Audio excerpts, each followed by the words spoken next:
Elle connaissait déjà sa mission. L'argent, la belle vie, le plaisir, et encore l'argent. Elle répétait toujours à ses camarades de résidence universitaire. Si un homme ne me donne pas l'argent, qu'est-ce qu'il me reste? C'est seulement l'amour que je vais mettre au-dessus? Avant même de passer ses examens de fin d'année à l'université Félix Houphouët-Boigny, Amaya avait déjà maîtrisé la vie de Runs. Elle connaissait les bonnes boîtes, le Family, l'After Beach, le YOLO, l'Atlantis. Elle connaissait les bons hommes, ceux dont les portefeuilles parlaient avant leur bouche.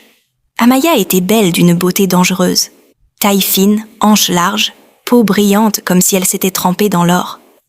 Les hommes ne se contentaient pas de la regarder. Ils fixaient. Longuement.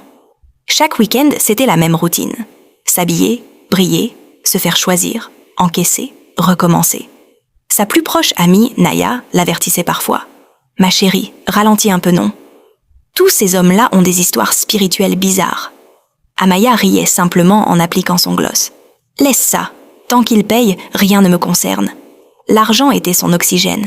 Le luxe, sa religion. La vie de Runs, sa vocation. Peu importait que les hommes soient mariés. Tant que le virement entrait, la vie continuait. Ce vendredi soir-là, Amaya descendit de l'Uber devant un lounge très haut de gamme de Cocody, du genre où les gens ordinaires viennent seulement faire des photos devant le portail. Une soirée privée. Que des gros bonnets.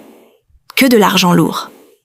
Elle portait une robe courte qui semblait avoir été cousue directement sur sa peau. Amaya et Naya entrèrent, prêtes à chasser. Amaya balaya la salle du regard. Et ses yeux s'arrêtèrent.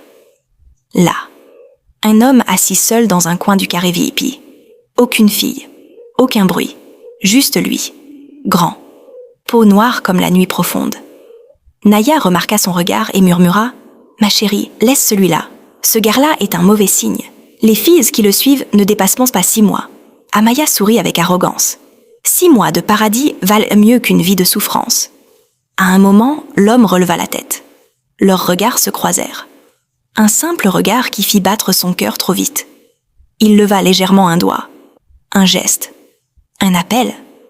Lorsqu'elle arriva, sa voix fut profonde, fluide, autoritaire. « Assieds-toi. » Elle obéit, essayant de ne pas montrer qu'il l'intimidait. Il ne perdit pas de temps. « Combien ?» Amaya ne cligna même pas. 5 millions, pour la nuit. Il acquiesça directement. Comme si 5 millions n'étaient une chose qu'un sachet d'eau. Son cœur fit un bond. Elle tenta un sourire professionnel. « Comment dois-je vous appeler ?» Il la fixa directement. « Toi, appelle-moi Idriss. » Il se leva, prononça calmement. « On y va. » La voiture d'Idriss n'était pas une voiture. C'était une déclaration de pouvoir. Amaya s'enfonça dans le siège, faisant semblant d'être habituée, alors que son cœur dansait le coupé-décalé. Le trajet se déroula dans un silence étrange. Ils arrivèrent à un penthouse privé surplombant la lagune, plus haut que tout ce qu'Amaya avait connu. Un décor réservé aux milliardaires ou aux dieux. À l'intérieur, tout sentait l'argent. Sol en marbre, détails dorés, une chambre immense digne d'un film. Amaya tenta de détendre l'atmosphère. « Cet endroit est magnifique, monsieur. » Il ne répondit pas. Idriss retira simplement sa veste, ses yeux toujours plantés dans les siens. Puis il parla avec douceur. « Je te veux. » Pas d'avertissement. Pas de règles étranges. Juste un homme prêt à profiter de ce qu'il avait payé. La confiance d'Amaya revint instantanément. Elle sourit, posa sa main sur son torse. La nuit fut lente, douce, presque trop parfaite. Idriss ne se comportait pas comme les autres riches. Il la traitait comme si c'était elle le trésor. Lorsqu'ils eurent mende fini, il se leva, remit son costume sans même respirer fort. Amaya resta étendue, avec l'impression d'avoir gagné à la loterie. Il prit son téléphone, appuya sur un bouton.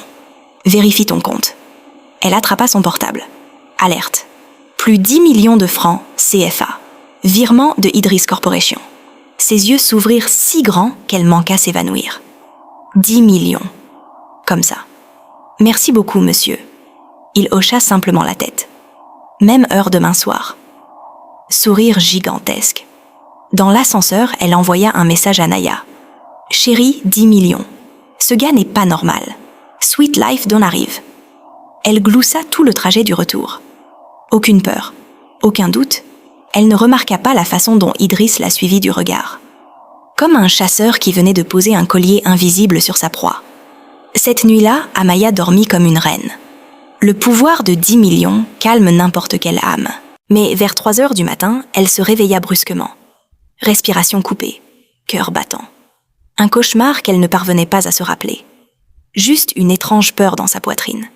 Elle alluma la salle de bain, regarda son reflet. Tout allait bien. Toujours belle, toujours lumineuse. Elle rit. « Amaya, calme-toi. Trop d'argent te rend nerveuse. »